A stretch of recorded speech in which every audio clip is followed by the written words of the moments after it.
So I want to dispel you of that notion completely. That is not what you have to do when you're here in a country like Ukraine.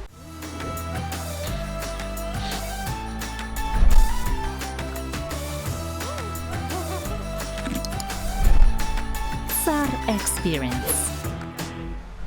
Всем привет! Welcome back to another episode of the SAR Experience with me, Connor Klein. I am here in Odessa, Mama, speaking to you from Red Line, which is a luxury beach club here that are graciously hosting me for my stay while I'm here. So definitely, if you come to Odessa, you want to have that kind of beach club vibe experience here.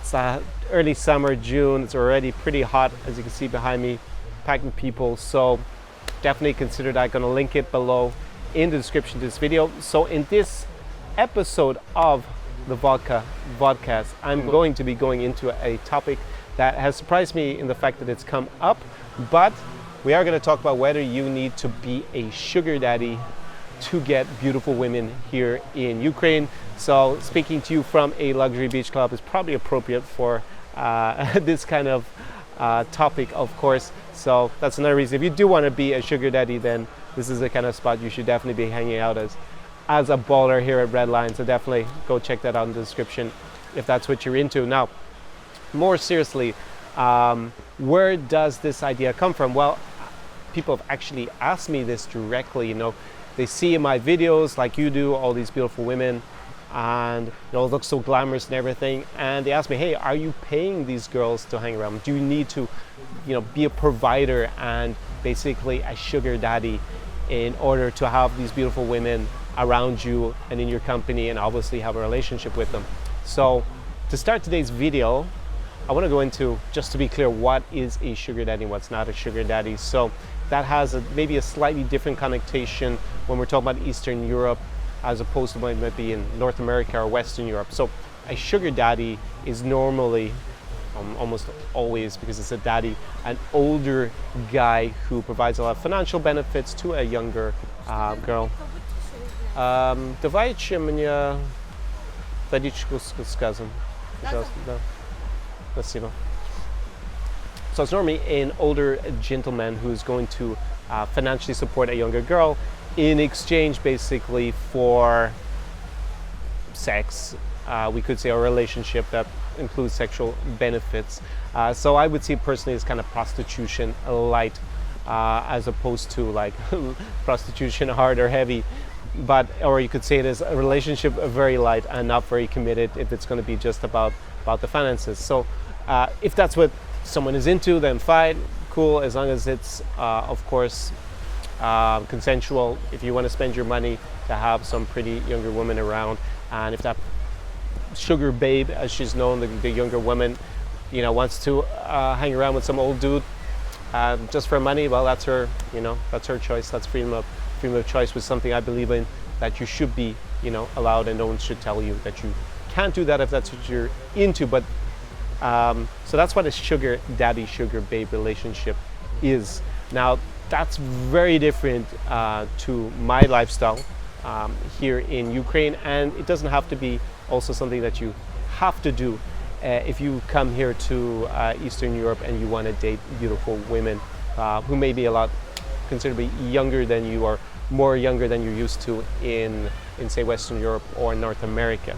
So it's definitely not obligatory. So how does this question actually even come up, and why is it particularly pertinent to Eastern Europe? Now, there is at times when I read the comments to these videos a strain of thought where basically a perception that women in Eastern Europe are quote unquote easy or very promiscuous or easily bought, for example, by money. And I go into other videos about that and why I don't think that's been particularly not true in Ukraine. You can check it out. I'll drop it below in the description, link to that also up in a card. And I feel that kind of stereotype normally comes from guys who've actually never been to a country like Ukraine, and they have this perception, probably based on their own projections of their own fears or their own inadequacies and insecurities, that these beautiful women in East Europe, but they're just like to be bought, or they're just interested in money. So that's what I feel a lot of this stereotype comes from, and it's not actually from guys who come here to Ukraine or to Belarus or to Russia and actually, travel and experience and date local women. Now, that said, it is very important if you come here to a country like Ukraine that you understand that the gender roles are a lot more traditional in dating, and that you have to be very affirmative and take the lead in the relationship. In North American dating culture, normally guys pay for stuff on the first date and all that kind of stuff, which is less common, say, in Western Europe. But that is the culture here. And definitely there is a stronger emphasis on the guy being more of a provider in a relationship than is probably the norm today in Western Europe in particular. So that's something to be very aware of. Now, that is very different to a sugar daddy, sugar babe relationship and setup, for sure. It's not the same thing. It's just like I always say, it's like dating in my dad's time back in the UK or in Ireland. Basically, you're the guy, you organize the date. If you invite a girl out, you pay the bill. There's no going Dutch or splitting the bill or anything like that. And for a lot of guys who come here, then they perceive this to mean that the girls are only interested in being subsidized and brought out and having money spent on them. They have to buy them all these gifts, have to spend all this money to impress the girls. And normally when I talk to these guys, I have some normally potential clients, and I speak to them on the phone and ask about their experience. And one of the big problems that they face is they end up with these kind of gold diggers who use them for money and actually don't have any sort of relationship with them at all other than being subsidized. And I asked them, like, why did you go and spend all that money? Just because she asked for it? Why did you feel you had to do it? And they just think that basically that's the way it is in Eastern Europe. They have to keep spending money on women in order to kind of buy their affection. So I want to dispel you of that notion completely.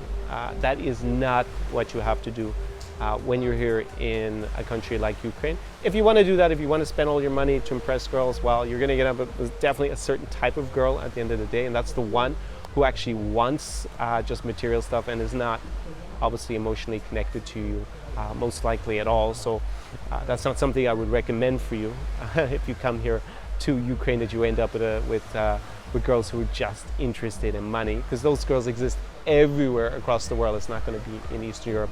You can find them in London or New York or Paris if you want. You don't have to travel here to find that kind of girl. So wherever I travel in the world, I always respect the local customs, and in particular in dating here, as I already outlined, if I invite a girl out, obviously I am going to pay the bill, but I also then decide where we're going to go and what we're going to have.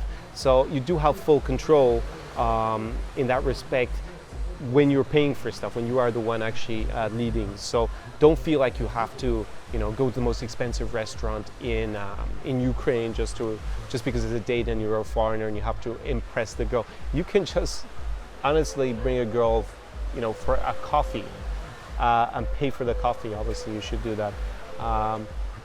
Or take a walk in the park. You don't have to spend all this money when you're here in Ukraine and be this kind of provider and sugar daddy and impress girls with money in order to have success, that's for sure. So here in Ukraine, with the relative purchasing power that the foreigners have normally when they come here, it's my lifestyle, if you watch my Instagram stories, my handle is Zara Experience, you'll see that I'm always out eating in very nice places. I don't necessarily need white cloth table service and stuff like that, 3 times a day, but I love great food and great coffee, so I'm going to be hanging out in those places. And obviously, by local standards, those places are definitely more expensive than the average, and that goes without saying, because I'm paying for quality. And depending on a girl's socioeconomic status, that can be very impressive, of course. Just because it's normal for me and for my friends, and when I used to work as a lawyer, that would also be very normal within our social circle. It may be something that might be seen as high-end or very exclusive, or providing a lot. If the girl, for example, comes is a student, doesn't have money, etc., that could be seen like that. But that part of the dating culture is very different to getting into this kind of sugar daddy, sugar babe relationship where you're buying gifts, you're bringing her, flying her around the world, wherever, maybe back to your home country, or you're bringing her to the most expensive places, having a table at the club or the karaoke bar and just buying bottle service after bottle, or bring her shopping.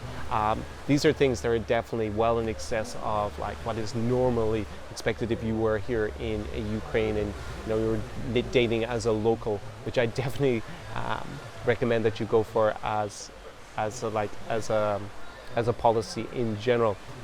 So to answer one of the first questions, one of the big questions that I get asked, actually more in private when I talk to people, is do I pay girls in general to be part of the Zara experience? And that is an overwhelming no. I don't pay anyone to be in my videos. What you actually see here on the Zara experience on my channel is just me and my experience living this travel lifestyle in the east of Europe, in the raw east of Europe, as I like to say.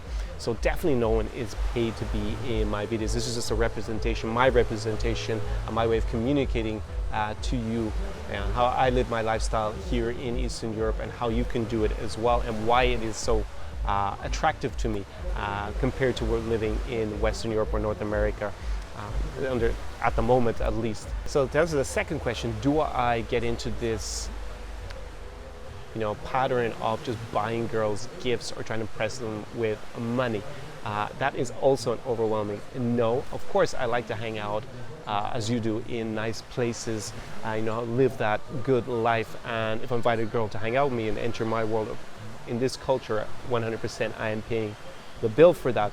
But I don't go in excesses. I don't start trying to impress girls by buying them gifts or going shopping with them just to try and buy their affection. And I don't recommend that you do that either. So if it's possible for me to come here and date in that way, how do you go about it? That's probably what you're asking yourself right now, especially if you've read a lot online about guys who are scammed or guys who end up basically sponsoring girls when they're here in Eastern Europe. So how do you avoid getting into that kind of frame and relationship while you're here? Now I'm going to outline a few ways that I design my lifestyle structure here and that you can copy so that you can enjoy the same success when you come here.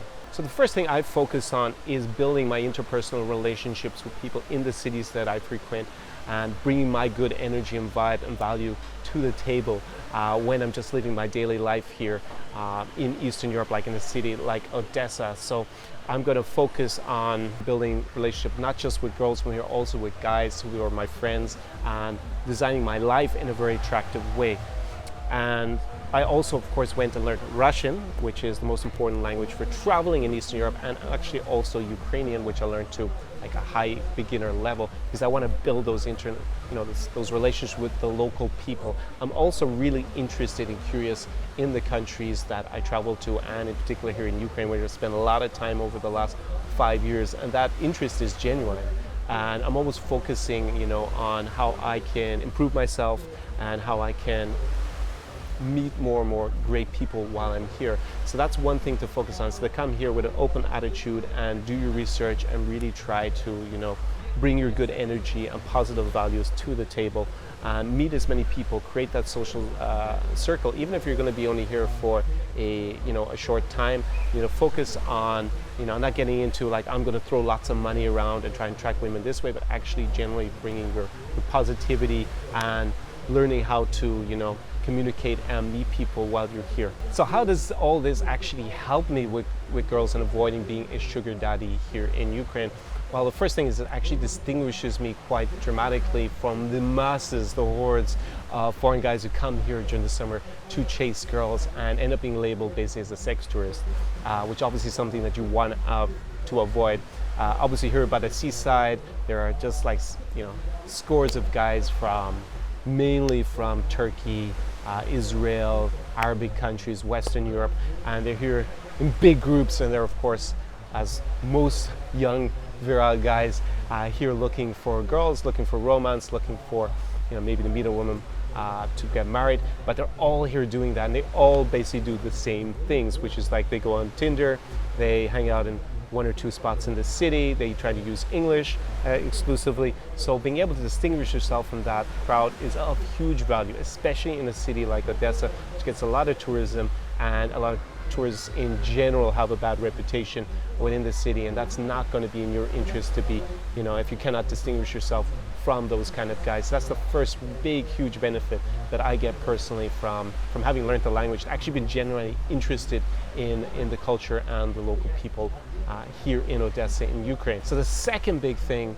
that I do is I actually understand the local customs and traditions in respect to dating and leading and being affirmative, and I'm able to actually open conversations with girls effectively here in Eastern Europe. And this also, of course, allows me to build rapport and multiple opportunities to meet girls that I'm interested in while I'm here. And that's something that's really important. This is actually something that I help my clients with a lot when they arrive, because there's a lot of things that everybody needs to learn. Like I had to spend a lot of time learning, years in fact, in order to be able to communicate effectively during the kind of, I guess, courting process here, depending on how long or short your relationship is going to be. And that's something that so many guys struggle with. Actually, there was a group of German guys actually sitting on the table just across from me the last 2 mornings. Good-looking guys, had the shit together. We're staying obviously in a luxury place, so they also are successful financially.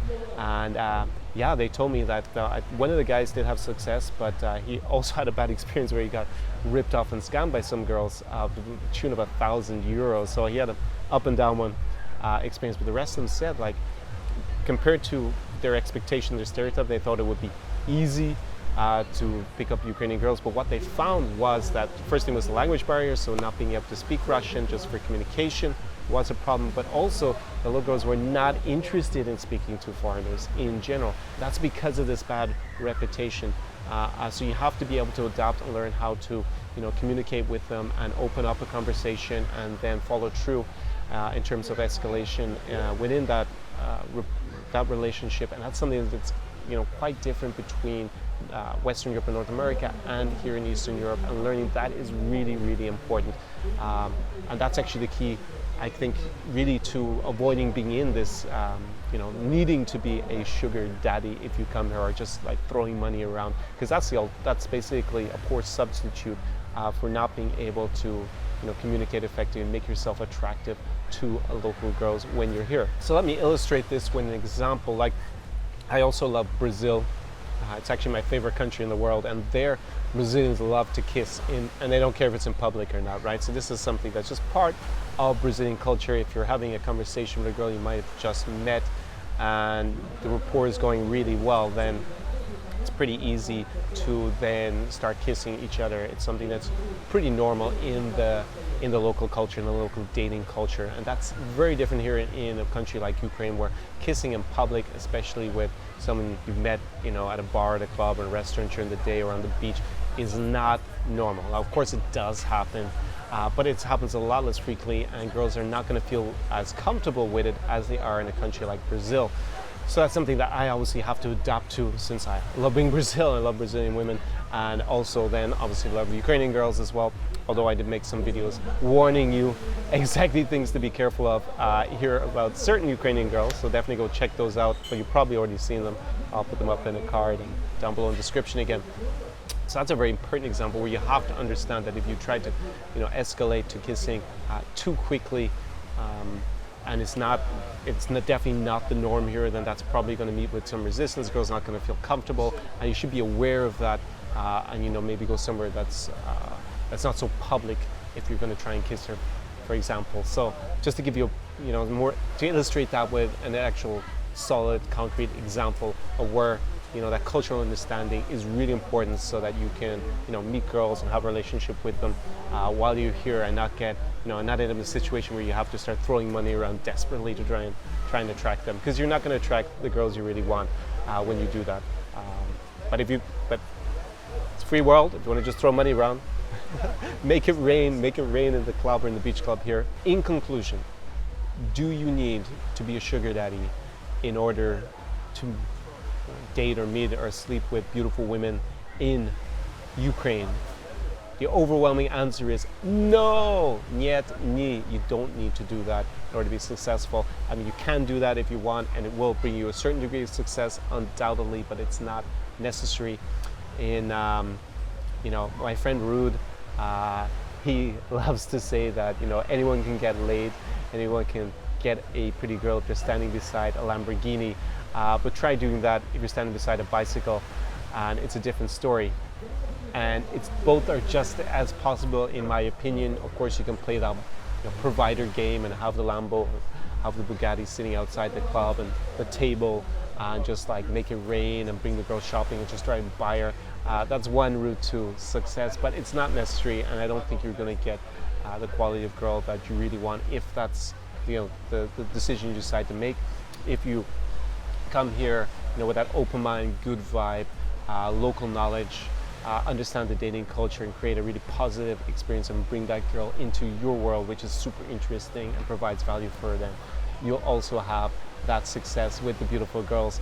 And that brings me on to, well, at the end of the video right now, and I'm actually looking forward to getting back to hanging out by the pool. Got a client here with me who flew in over the weekend. We're in Odessa for a few days before we're going to go to Minsk in Belarus and then on to Russia, to St. Petersburg for a big party, which is on the 23rd of June, which is the Scarlet Sail. It's going to be the end of the university year, and I've never been there. I haven't been to St. Petersburg for a long time, but I'm looking forward to getting back to Russia and actually making my first vlogs from there. So definitely watch out for those. You're going to see them very soon.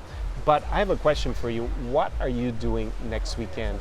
Maybe you're being a sugar daddy somewhere in your hometown, but more seriously, it could be you, just like my client is here with me in Odessa, larging it up here, living the Zara experience. It could be you here. And I understand that the Zara experience is not for everybody. If you're someone that doesn't want to develop themselves and kind of reach for a very, very high standard and is happy maybe hanging out in a youth hostel and chasing the average girls no matter where you are, not aspiring to kind of push yourself to that top level and just having an unforgettable experience when you're traveling, then it's not going to be for you. But you're at the end of another video, so I'm guessing you're probably looking for something better than that, because there's a lot of other content providers here on YouTube who make videos about being that kind of person, and fair play to them. They're sharing their experience and they're inspiring millions of other people to follow in their footsteps. But that's not what this channel is about. That's not the kind of person that I actually want to coach and work with personally, because I don't think I can genuinely help that kind of person as much as I do my clients that I have at the moment. So if you want to live the Zara experience, it could be next weekend, quite literally, then write me an email at connorklein@zaraexperience.com or DM me on my Instagram. My handle there is Zara Experience.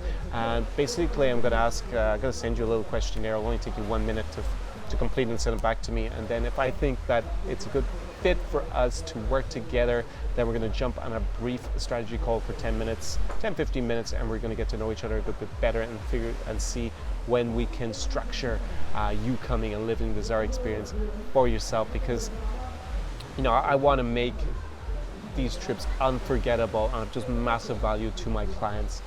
And the feedback I'm getting from them is great. We're just kind of improving on things all the time, pushing it higher and higher, and seeing them improve and have success with beautiful women. It's not just about women, this is our experience. I mean, you see all those beautiful images in my videos, but it's just about coming here and living that kind of baller experience. If you understand the American term, like living the high life, just pushing that, because here in Eastern Europe, your dollar, euro, pound goes so much further, and you can just push yourself to a higher level with your money, no matter how much you're making. Stay safe and also avoid all the scammers. I refer to the German guy who's sitting here who's been scammed out of 1,000 euros. Just another beach club further down here in Arcadia by a typical scam. If you're with me, obviously you don't need to worry about those things. I'm going to have you prepped. I'm going to be making sure that you don't get caught up by those scams. So obviously you don't need to be worried about being hit by those kind of scams, because I'm going to be with you and looking out for you, making sure none of those things happen while you're here. Also have access to all my great connections, my crew when we're partying here in a city like Odessa. It could also be in Minsk, could be in Russia. We're going to head to St. Petersburg afterwards, or someone else in the region. We can figure out which city is a good fit for you in particular.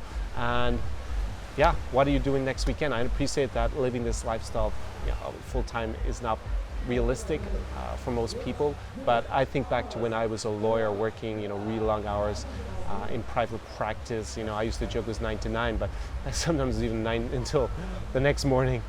on the weekend working. So I understand what it's like to work in that really high stressed environment. And I used to dream and look forward to, just coming here to Eastern Europe.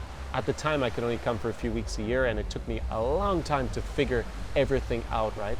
I think time is one of those really crucial elements that it's easy to overlook and not fully appreciate. Like if you come here and you don't have the reconnaissance done, you don't know where the best places are, it's going to take you a long time to figure out, and it's several trips. And with me, you don't have to worry about that. We're going to hit the ground running, on schedule to go to the best places at the best time, and that's really invaluable, I find. I actually went to a new city in Belarus about 3 or 4 weeks ago, and it actually took me a week to figure everything out where it was. And I speak Russian, and I even had someone who'd been there before make recommendations, but it does take that kind of lead-in time to nail things and get it down and understand a new place. So definitely, I look forward to guiding you and bringing you through that experience and making it unforgettable. I've rambled on probably for way too long, as usual, in these podcast episodes. So with that said, and that being the end of today's episode, I will see you in the next video. Just thinking what's probably likely to come up. Probably going to be in Russia by the time we have this one edited up. So, do побачення and до свидания from Odessa, Ukraine. See you very, very soon in the next video. And maybe, just maybe, even next weekend, somewhere here in Eastern Europe. Ciao. SAR Experience.